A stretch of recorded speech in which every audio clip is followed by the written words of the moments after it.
आपने blogger.com तो सीख लिया, हमने ये भी देख लिया कि डिफरेंट तरीके से मार्केटिंग टैक्टिक्स को यूज़ करते हुए एक अच्छा ब्लॉग किस तरह लिखा जाता है।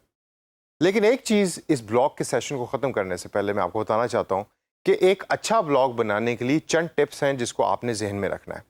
तो आइए सेशन के अंदर उन टिप्स के ऊपर थोड़ी सी नज़र डालते हैं और ये टिप्स आप याद रखिए, और जब भी आप अपना ब्लॉग बनाने लगे हैं या किसी क्लाइंट के लिए ब्लॉग बनाने लगे हैं तो इन टिप्स को यूज़ कीजिए ताकि ज़्यादा से ज़्यादा रीच आपके ब्लॉग की हो सके। तो आइए सबसे पहले टिप देखते हैं। सबसे पहली टिप है कि you always have to get ideas from the audience. मतलब आप अपने आइडियाज़ जो ब्लॉग के हैं या अपने जो कंटेंट आप ब्लॉग के ऊपर पोस्ट कर रहे हैं उसके आप आइडियाज़ लें अपनी ऑडियंस से। यहाँ मैं आपको एग्जांपल देता हूँ एप्पल कंपनी की। एप्पल कंपनी का नाम सुना है आपने? आप में से कई ऐसे लोग कि जो ये ट्रेनिंग ले रहे होंगे उनकी जेब में एप्पल का मोबाइल फ़ोन भी होगा। एप्पल कंपनी पूरी दुनिया में काफ़ी अरसे तक मशहूर रही है कि वो अपनी प्रोडक्ट्स बेस करती हैं और डेवलप करती हैं based on the feedback from the customers. यानी कि कस्टमर्स फीडबैक दे रहा होता है, लेकिन भाई कस्टमर फीडबैक कहाँ देता है? एप्पल डायरेक्टली आपको तो नहीं जानते कि आप पाकिस्तान में एक शहर में बैठे हुए हैं और आपका फीडबैक क्या है एप्पल को कैसे पता लगेगा?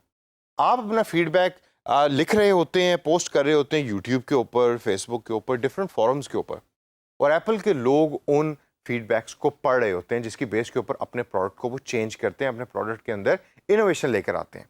इसी तरीके से जब भी आप एक ब्लॉग बना रहे हैं तो पहली बड़ी इंपॉर्टेंट टिप है कि आप अपने ऑडियंस से ये पता करें कि ऑडियंस बेसिकली चाहती क्या है और टिप्स लें, ऑडियंस से बात करें। इसी से साथ जो सेकंड पॉइंट है वो भी इसी के साथ अटैच्ड है। सेकंड पॉइंट है कि no audience better than themselves. यानी कि जब आपने टिप्स ले ली ऑडियंस से और आपने उनकी कॉन्वर्सेशन को वॉच कर लिया तो अब आपको ये पता लग गया कि आपका ऑडियंस जो है वो चाहता क्या है। यानी कि ऑडियंस से मुराद है वो लोग कि जो आपको ब्लॉग को पढ़ रहे हैं। आपने कंटेंट को पोस्ट किया अपने ब्लॉग के ऊपर, लोगों ने उसके ऊपर कमेंट्स किए और अब आप उन कमेंट्स को आप पढ़ रहे हैं। उन कमेंट्स को पढ़ने के बाद आप लोगों के साथ डिस्कशन कर रहे हैं, इंटरेक्ट कर रहे हैं। इंटरेक्शन से होगा क्या कि आपको अपने रीडर के बारे में पता लगेगा, तो आपको टिप भी मिल गई अपनी ऑडियंस से और आपको अपने रीडर के बारे में पता भी लग गया, ताकि next time in the future आप वो वाला कंटेंट पोस्ट करें अपने ब्लॉग के ऊपर कि जो ज़्यादा से ज़्यादा लोगों तक पहुंचता है और लोग उसको पढ़ना पसंद करते हैं। थर्ड टिप है क्रिएट एन ईमेल लिस्ट।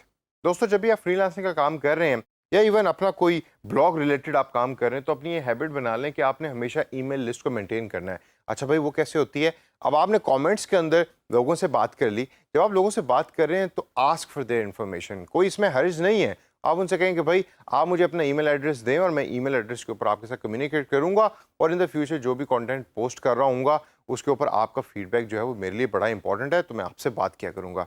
जब आप ईमेल लिस्ट बना रहे होते हैं तो ईमेल लिस्ट का फ़ायदा ये होगा कि उस ईमेल लिस्ट को यूज़ करके आप जब भी कोई नया कंटेंट ब्लॉग के ऊपर पोस्ट करेंगे तो आप उस ईमेल लिस्ट को यूज़ कर सकते हैं मार्केटिंग पर्पसेस के लिए। यानी कि वो ऑटोमेटिक ईमेल आप भेज सकते हैं उन तमाम लोगों को कि जो आपकी ईमेल लिस्ट में एडिड है। तो ईमेल लिस्ट जो है उसकी बनाने की हैबिट जो है वो आप लोग डाल लें। चौथी टिप है love current readers more than new readers. आपने अक्सर सुना होगा कि जो आपका एग्जिस्टिंग कस्टमर होता है वो हमेशा बेहतर होता है नए कस्टमर से। उसकी वजह ये होती है कि नया कस्टमर लेने के लिए आपको पैसे लगाने पड़ते हैं, टाइम लगाना पड़ता है और आपको पता नहीं होता कि नया कस्टमर कोई इफेक्टिव आएगा भी या नहीं आएगा। इसी तरीके से ब्लॉग के ऊपर भी हमेशा कोशिश कीजिए कि जो आपके करंट रीडर्स हैं उनको जहन में रखिए पहले और नए रीडर्स को सेकंड प्रायोरिटी के ऊपर रखें। उससे होगा ये कि जब आपके करंट रीडर्स आपकी पोस्टिंग के साथ या आपके कंटेंट के साथ खुश होंगे तो वो उसको ज़्यादा से ज़्यादा पढ़ेंगे, ज़्यादा से ज़्यादा शेयर करेंगे और जो नए लोग हैं वो ऑटोमेटिकली पुराने लोगों के साथ अटैच होकर आपके ब्लॉग के ऊपर विजिट करना शुरू कर देंगे। तो इसी वजह से जो करंट लोग हैं उनके कमेंट्स को जहन में रखें, उनकी ईमेल लिस्ट बनाएं और उन पे ज़्यादा फोकस कीजिए रादर ना कि जो नए लोग हैं उनके ऊपर फोकस करने की बजाय। पांचवा जो पॉइंट है वो है finish your blog post on CTA। मतलब कॉल टू एक्शन जो है कोई ना कोई होनी चाहिए towards the end of A blog. वो बटन भी हो सकता है, सब्सक्राइब का बटन हो सकता है, किसी किस्म की सब्सक्रिप्शन है या ईमेल या कोई इन्फॉर्मेशन आप जो है वो कस्टमर से डिज़ायर करें वो है। अक्सर लोग उसमें क्विज वगैरह भी डाल देते हैं, वो भी आप कर सकते हैं। लेकिन कॉल टू एक्शन बटन जो है या कॉल टू एक्शन ऑपरेशन जो है वो आपके ब्लॉग की हर पोस्ट के एंड के अंदर होना चाहिए। एक बड़ा अच्छा इमेज आता है उससे। अगली टिप है बी ए कंसिस्टेंट पोस्टर।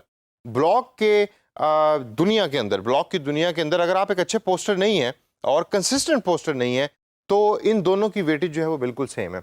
अच्छी पोस्टिंग अगर आपकी नहीं है तो लोग आपके कंटेंट को पढ़ना छोड़ देंगे, लेकिन अगर आप कंसिस्टेंट पोस्टर नहीं है, अच्छे पोस्टर हैं लेकिन कंसिस्टेंट नहीं है, तो फिर भी लोग आप लूज़ कर देंगे अपने ब्लॉग से। तो इस वजह से अच्छे ब्लॉगर भी आप बने, यानी कि अच्छा कंटेंट भी पोस्ट करें, और साथ साथ आपको कंसिस्टेंट होना भी बहुत ज़रूरी है कि आप डेली जो है या वीकली, बल्कि मैं वीकली नहीं कहूँगा, आपके स्टार्टिंग केस के अंदर मैं आपको कहूँगा कि आप डेली अपने ब्लॉग को अपलोड करें। मैं कई ऐसे लोगों को जानता हूँ जिनका ब्लॉग डेली दिन में 10 से 15 दफ़ा अपडेट हो रहा होता है।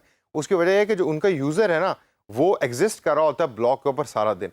तो जब भी कोई नया आर्टिकल वो अपने ब्लॉग के ऊपर पोस्ट करते हैं, तो उनका जो यूज़र है वो उसको जाके पढ़ा होता है और ज़्यादा से ज़्यादा क्लिक्स आ रहे होते हैं, शेयरिंग ज़्यादा हो रही होती है। तो इस वजह से अपने ब्लॉग के ऊपर ज़्यादा से ज़्यादा पोस्टिंग करें और कंसिस्टेंट पोस्टर रहें। जो भी आपका प्लान है, स्टिक टू दैट प्लान, ताकि आपके क्लाइंट को भी पता हो कि आप क्या कर रहे हैं और आप भी इन द फ्यूचर जाके एक अच्छे ब्लॉगर बन सकें।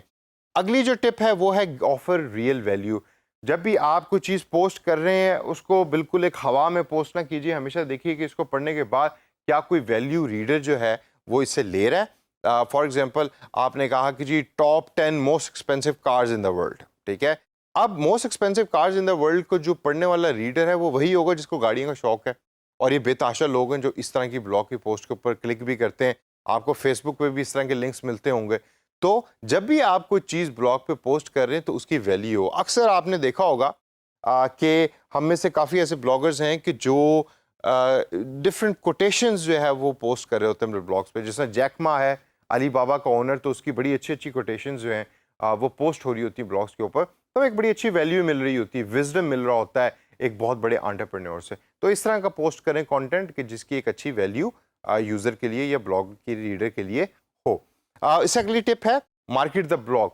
बड़ी अच्छी हैबिट है। आप पेड तरीके भी से भी कर सकते हैं, अनपेड ऑर्गेनिक तरीके से। अगर आपको कंटेंट अच्छा तो ऑटोमेटिकली हो रहा होता है, लेकिन आप डिफरेंट मीडियम्स को यूज़ करें, फेसबुक को यूज़ करें, ट्विटर को यूज़ करें, गूगल एडवर्ड्स को यूज़ कर सकते हैं आप। blogger.com के अपने जो पेड मार्केटिंग उसके जो टूल है उसको यूज़ कर सकते हैं और अपने ब्लॉग को मार्केट कर सकते हैं। और जितना ज़्यादा आप अपने ब्लॉग को मार्केट करेंगे, उतनी ज़्यादा इसकी रीच बढ़ेगी, और रीच बढ़ने के साथ साथ क्लिक्स आपके ब्लॉग के ऊपर ज़्यादा होंगे। और यही चीज़ फिर इवेंचुअली कन्वर्ट हो जाती है कंटेंट मार्केटिंग के अंदर। यानी कि आपने कंटेंट बनाया, अब आप उसकी मार्केटिंग कर रहे हैं और उसकी मार्केटिंग करके आप उसके ऊपर पैसे कमा रहे हैं। सेकेंड लास्ट टिप है spend time on choosing images. मैं दोबारा रिपीट करता हूँ, spend time on choosing images. ये जितना भी ज़्यादा आप इसके ऊपर एम्फेसिस डालें वो कम है। जब भी आप ब्लॉग बना रहे हैं, ब्लॉग की एक अच्छी खसूसियत ये होती है, एक अच्छे ब्लॉग की, कि उसके अंदर जो कंटेंट बड़ा खूबसूरत तरीके से प्रेजेंट होता है और उसके अंदर इमेजेस बड़े प्यारे प्यारे होते हैं। तो हमेशा जब भी आपने ब्लॉग बनाना है तो इमेजेस जो उसमें आप डाल रहे हैं वो रेलिवेंट हो और वो क्लियर इमेजेस हों। क्लियर इमेजेस होंगे क्योंकि ज़्यादातर हम में से ब्लॉग की जो पोस्ट होती हैं, लोग पढ़ते बाद में उसको स्किम थ्रू पहले करते हैं, ऊपर नीचे स्क्रॉल डाउन करके। तो अच्छे इमेजेस होंगे, उसकी अट्रैक्शन ज़्यादा होगी ब्लॉग पोस्ट की। और लास्ट पॉइंट है become a Panchi title hero. जी हाँ, अगर आपके ब्लॉग पोस्ट का टाइटल अच्छा नहीं है तो आपका ब्लॉग कभी भी अच्छे तरीके से ना रीच उसकी अच्छी होगी, ना उसकी रीडेबिलिटी अच्छी होगी। तो अच्छे बड़े इंटरेस्टिंग किस्म के टाइटल बनाइए, कैची किस्म के टाइटल बनाइए। लेकिन दोस्तों, मैं पर्सनली ना आपको यहाँ एक सजेशन दूंगा, कभी भी इररेलेवेंट टाइटल ना बनाएं किसी पोस्ट का। आप अक्सर देखते हैं फेसबुक के ऊपर या गूगल पे आपको डिफरेंट आर्टिकल्स के लिंक्स नज़र आ रहे होते हैं, लेकिन जब आप उस पर क्लिक करते हैं तो उसमें से कुछ और इन्फॉर्मेशन निकलती है।